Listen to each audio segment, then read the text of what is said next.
existen muchos desastres ocasionados de manera natural y sin intención, algo que no se puede evitar, que solo queda rezar porque no vuelva a ocurrir, pero lo sucedido el 21 de agosto de 1986 fue algo que nadie esperaba. En un pequeño poblado a orillas del lago Nyos, rodeado por montañas, sin saber que un enorme monstruo se encontraba durmiendo en el fondo de las frías aguas del lago. A la mañana siguiente, sin saber lo que había sucedido, se encontraron a casi todo el pueblo sin vida mientras dormían. 1700 personas, fauna y plantas, todo en las mismas condiciones.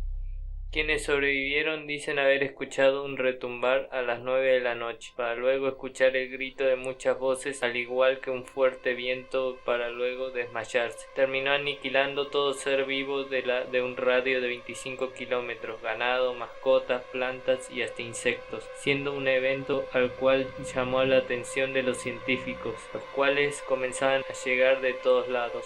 La mayoría de las personas se las encontraron sin vida, durmiendo, mientras que otras se habían desmayado en el piso. Algo muy extraño es que se notó un cambio en el color de la piel de los cuerpos, y al igual que las personas, también los insectos habían sido encontrados sin vida. Los más creyentes pensaron que era el fin del mundo, pero nada más lejos de la realidad. Cuando los científicos llegaron a la zona, habían cuerpos de personas y animales muertos esparcidos en las colinas. Cuando llegaron al pueblo de Nyos, el grupo que quedaba era pequeño, ocultos en chozas de barro, todo en silencio, no había señales de vida, le cuenta el Dr. Baxter, y cuando nos acercamos al lago al que se llegaba escalando, una pequeña colina, vimos que en sus aguas estaban muy calmadas, inalteradas, pero habían peces y vegetación muerta en la superficie, en los márgenes del lago. La única vida que pudimos ver fue la de las ranas en el agua, que son muy resistentes a las alteraciones y parecían estar prosperando. Según dicen otros científicos, había una atmósfera escalofriante. Toda la gente, al igual que los animales de la zona, estaban muertos. Había un inmenso silencio, pero todos los edificios estaban de pie y no parecía que hubiese habido un huracán o alguna inundación. Había un mal olor rodeando la zona y el agua de la superficie, la cual era de color marrón rojizo. Había vegetación muerta flotando en el lago, al igual como en las orillas del mismo. Poco a poco comenzaron a investigar, y entre ellas habían encontrado algo que se creyó que era un mito. Al parecer, el lago Nyos ocupa todo el cráter de un volcán cerca del monte Oak. Los científicos habían descubierto algo que se creyó que era solo un mito.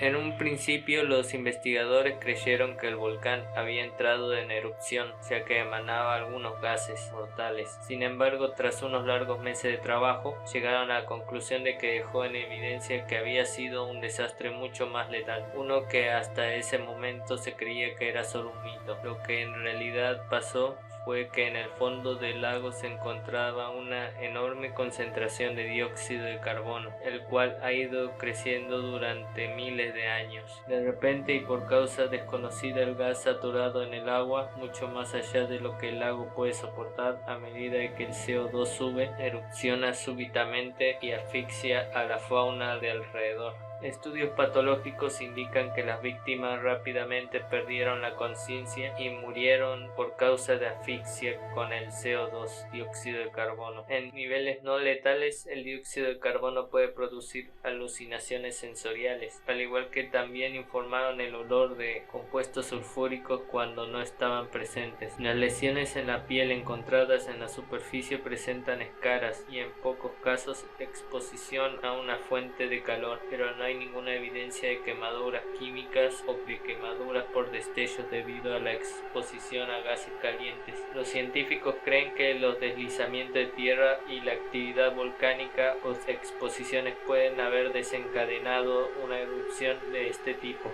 Y desde 1990 un equipo de científicos franceses han trabajado para desgasificar el lago, por lo que se ha instalado una serie de tuberías a fin de prevenir la formación de dióxido de carbono.